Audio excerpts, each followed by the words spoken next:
म्हणजे आली आदिलशाची आई बरं का.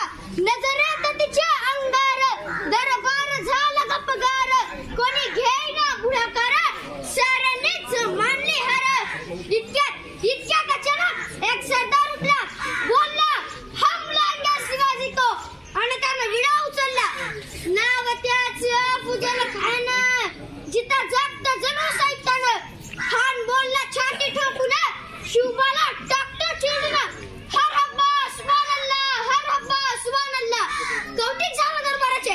खान निघाला मोठ्या गुरमीत, त्याचं घोड दड पाय दड, फौज फाटलंय बक्कळ, अंगी 10 हत्तीचं बळ, पाहणारा कापे चळचळ. वाटत भेटल त्याला चिरडीत, ठेचीत खानाची सेना निघाली. गावा लुटली, देवळा उद्ध्वस्त केली, आया बहिणींची आबरू लुटली. कोण रोखणार हे वादळ? आता शिवबाचं काही खरं नाही. इकडं निजाम, तिकडं मुघल, पलीकडं इंग्रज. जो तो हेच बोलू लागला. राजाची सेना मुठभर, खानाला कसा थोपणार, काय लढवावा हुनर, चिंताचा पंत सरदार. महाराज आपला जीव मोलाचा आहे, खानाचं सैन्य अफाट आहे, त्याच्या समोर आपला टिकावं लागणं अवघड आहे. आपण काही दिवसासाठी कुठेतरी आज्ञास्थळी निघूया. काय म्हणाला तर आहे बा? मासाहेब आम्हाला आमच्या जीवाची पर्वा नाही, परंतु राजांचा जीव असणं गरजेचं आहे. साहेबा शिवबा केवळ आमचा पुत्रच नाही तर अवघ्या मराठी जनांचा स्वाभिमान आहे. या मातेने आपला पुत्र गमावला तरी 72, परंतु भ्याटपणे पळून जाऊन या मराठी मुलकाचा स्वाभिमान गमावता कामा नये. अशा वाघिणीचा चोछावा, गनिमाला कसा ठेचावा, डोक्यात गनिमी कावा, भेटीचा धडला सांगावा. प्रतापगडावर रामने सामने भेटच्या सांगावा. खानाला हसत कबूल केला. दिवस ठरला आणि ठरल्याप्रमाणे प्रतापगडच्या पायथ्याशी खान, प्रतापगडच्या खान आला बेगुमान नाही त्याला जर शिवाजी राजाच्या करामतीची आणि त्यास नाही जाणीव शक्तीची, करील काही कल्पना युक्तीची, जी करील काही कल्पना युक्तीची, जी.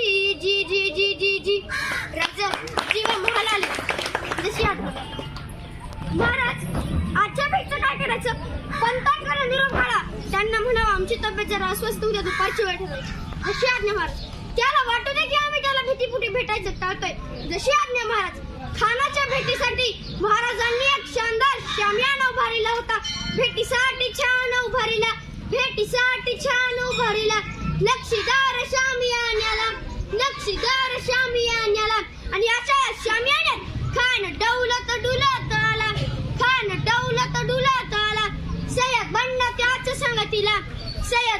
त्याच्या संगतीला, शिवबाच्या संगती महाला.